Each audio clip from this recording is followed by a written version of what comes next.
Pour le dernier exercice, on a toujours le même principe. On a une poulie à deux gorges. Voilà la première gorge et la deuxième gorge. Chaque gorge a un rayon, le rayon R', le rayon R, qui est capable de tourner autour d'un axe fixe horizontal qui passe par le centre de la poulie au point C. Donc, sans frottement, on n'a pas de frottement entre l'axe de rotation et la poulie.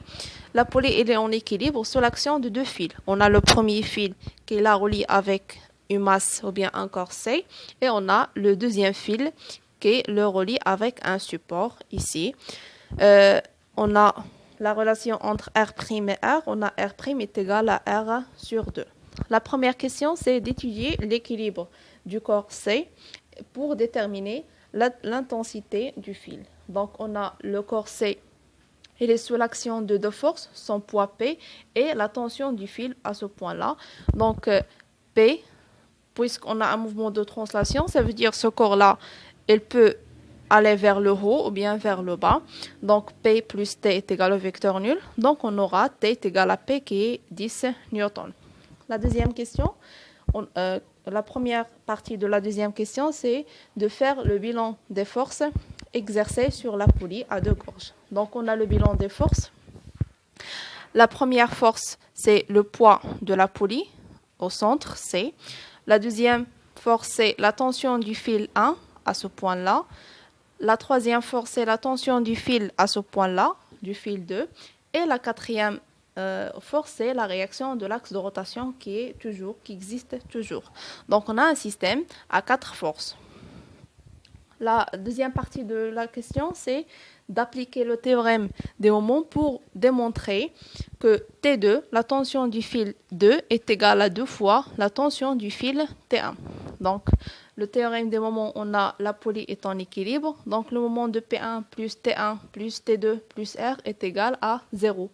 Le moment de R, toujours, est égal à 0. Le moment de P1, le poids de la poulie est nul. Pourquoi? Parce que le poids de la poulie il est au centre de la poulie. Et au même point, on a l'axe de rotation.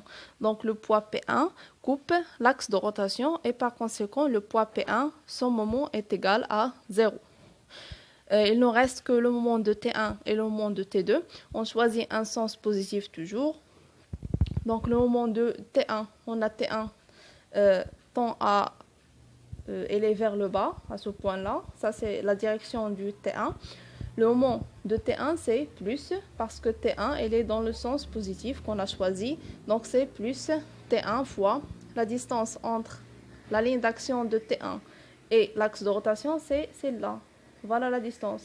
Et cette distance-là, c'est R, le rayon de la deuxième gorge de cette poulie. Donc, la distance, c'est entre le centre et la ligne d'action, donc c'est R. Donc, on écrit T1 fois R avec un signe positif. Le moment de T2, on a T2, elle est dans le sens inverse du sens positif qu'on a choisi. Donc, le moment de T2, c'est moins T2 fois la distance entre le point d'action de T2 et le centre, ou bien le point où on a l'axe de rotation. Donc, cette distance-là, ce n'est que R', le rayon du premier gorge. Donc, la distance entre ce point-là où existe l'axe de rotation et la ligne d'action, ou bien le point où s'applique la tension T2, c'est R'. Donc, on écrit moins T2 fois R'.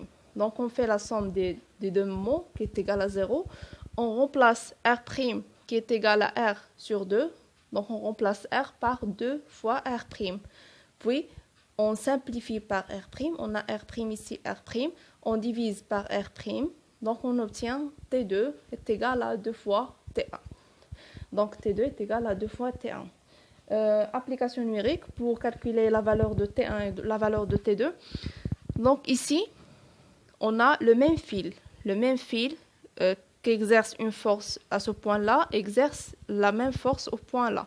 Donc, c'est le même fil. Il est inextensible. Ça veut dire que la tension du fil ici, il est la même ici, il est la même ici, à chaque point sur ce fil. Donc, le T1, la tension T1 est égale à la tension T qu'on a déjà calculée ici, qui est égale à 10 newtons, parce que c'est le même fil. Donc, on remplace ici T1 par 10 newtons, on obtient T2 est égal à 20 newtons.